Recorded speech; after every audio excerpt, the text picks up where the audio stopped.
Hello दोस्तों, हमारे channel में आप लोगों का स्वागत है। आज हम लोग देखेंगे मापन की त्रुटियां क्या क्या होती हैं और मापन की त्रुटियां कैसे निकाला जाता है। मापन की त्रुटियां आज का टॉपिक है।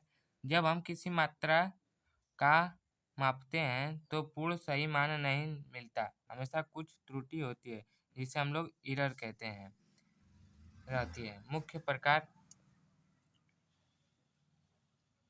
पहला सिस्टमेटिक एरर हमेशा एक दिशा में होती है, जैसे खराब यंत्र। यादृच्छिक त्रुटि, अलग अलग बार मापने पर अलग अलग अंतर आना, इसे क्या कहेंगे?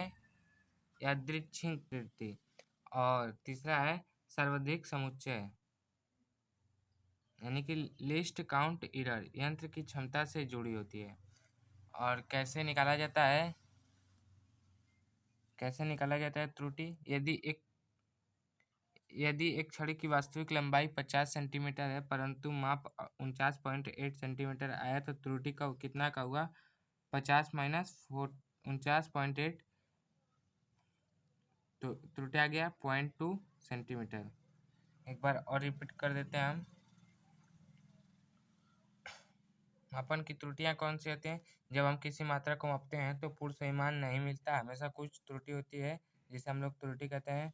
त्रुटि की कितने प्रकार की होती है? त्रुटि 3 प्रकार की होती है। कौन कौन से? पहला सिस्मेटिक त्रुटि, हमेशा एक ही दिशा में होती है, जैसे खराब यंत्र हो गया। यादृच्छिक त्रुटि, अलग अलग बार मापने पर अलग अलग अंतर आना, जैसे कोई वस्तु है उसको बार बार मापने पर अलग अलग मान निकलना।